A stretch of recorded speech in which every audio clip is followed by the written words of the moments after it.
Hi, my name's Ryan Perrio. I'm a comic here in the Dallas-Fort Worth area. I'm just starting my YouTube channel, and I wanted to do something different than other comics, than just posting clips. I want to take you deep into my process, like even how I work out new material. So what I'm going to do at the beginning of the next month, sorry we're starting a little late this one, is kind of show you what I'm working on for the month. So I usually try to pick 10 to 15 jokes that I just basically grind on for a whole month. And then hopefully I have some material out of them. I feel confident about a few of these, especially since we're kind of halfway through this month. So it'll be more of a cleaner process next month when we start the first week of July and then kind of work through it. And so for the month of June, I've been working on 12 bits. I feel very confident in a lot of them. I think I could have maybe 4 to 6 working jokes. I feel confident about six.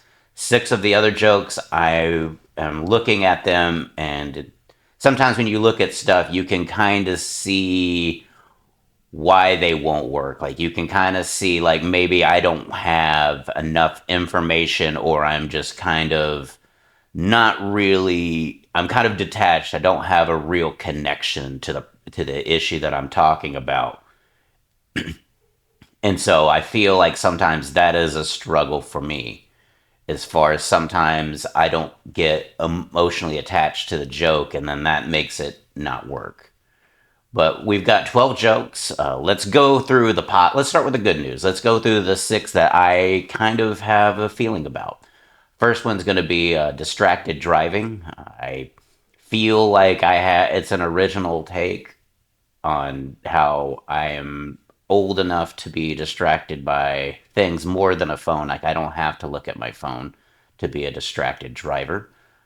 Another bit that I'm working on that I feel really confident about, because I also have some things about this already that just kind of float out there, like they're not attached to any other jokes, so I can kind of sew them together and make this a more cohesive joke. Talking about help following a woman, walking a girl to her car. I am not the strongest of men, as you can see. So I am 5'7" and I'm small, and you do the math there. Like as far as protecting somebody, how much or lack thereof can I really be? How much of an impact can I really make if somebody did decide to attack or abduct? So that's number two. Number three, I also have a few little odds and ends about service dogs. And so I'm going to try to sew that into a cohesive bit. And so we'll see if that one works. I think I can make that really work. It's just trying to arrange it to where the biggest laugh isn't so early on in the joke that I feel like and then I have so much more to say about it, and so then it just kind of takes away from it. It's like when you tell somebody what they want to hear, but then you keep talking, they want, like, go back to when it was fun. So that joke is also one I feel really confident about. Another one I've really kind of, because I have a lot of drive-through material, I go through a lot of drive-throughs, so that always is on my mind at some point. Like you just kind of observe. And I went through a Chick-fil-A drive-through because the walk-in was closed, and basically I have a long bit about the Chick-fil-A drive-through and how it doesn't make sense. And so that's another one that I feel really confident about. I think that's super relatable to a lot of people that go to Chick-fil-A or experience that drive-through. Another one I feel really confident about because I am kind of a drinker, and in my past I used to be way more of a drinker, and I would be parking my car, and then drunk me would forget where we parked. And so then I would have to try to go through the parking lot trying to find my car using the alarm thing to kind of find my way. And so I have some hilarious stories on that. Also, because I'm a homeowner, here we are in my humble abode, I have a bit about hoping that my house is haunted, because when you see the price of some of these home repairs, you'll you'll say it's a ghost. Like you will say it's a ghost and not have to pay for a new water heater or a plumbing issue that you did not expect. Those are prices, I kid you not, that are outrageous. And so I think that's going to do really well, especially with suburban audiences. And so we will see of those six, which of those six may work. Strong leanings on the Chick-fil-A, the Haunted House, and Service Dog, and maybe follow To My Car again because I have some stuff about it. Okay, now let's get into the jokes that I don't know about or a good idea, an idea, but it doesn't have a lot of things that I can kind of grab onto at the moment. Like one of them, I really like the idea of because again, I'm old, I'm almost 50. I grew up in an era where TV had commercials, and I want to talk about how I feel like commercials help with mental health, whereas when you binge watch 7 episodes of the same show commercial free, like we needed that break. And I'm struggling to find a way to kind of express that break because not the best of mental health. And so it is a little difficult for me to kind of wrap my head around like how can I explain that in a way that people understand. Another bit that I struggle with, I'm trying again, is a bit about getting my hair cut. I go to Pro Cuts mainly because I am cheap, but also like the social aspect of going to those places is maybe we say 5 things and one of the 5 words I tell them is yes for the haircut that they already have on file. And so I talk about that like I think a stylist like you need to have like a life and I don't have one, so I don't want to go to a stylist and make them feel sad. So that's the one I'm working on. Also, I live in the city of Arlington, Texas, and I notice when I'm driving around, they have these signs at intersections that say it's okay to say no to the homeless as far as giving them money. And as a coward myself, I don't know who talks to homeless people for the most part. Like I will give them money sometimes, but I just think it's too hard of a subject to kind of poke fun at for the most part.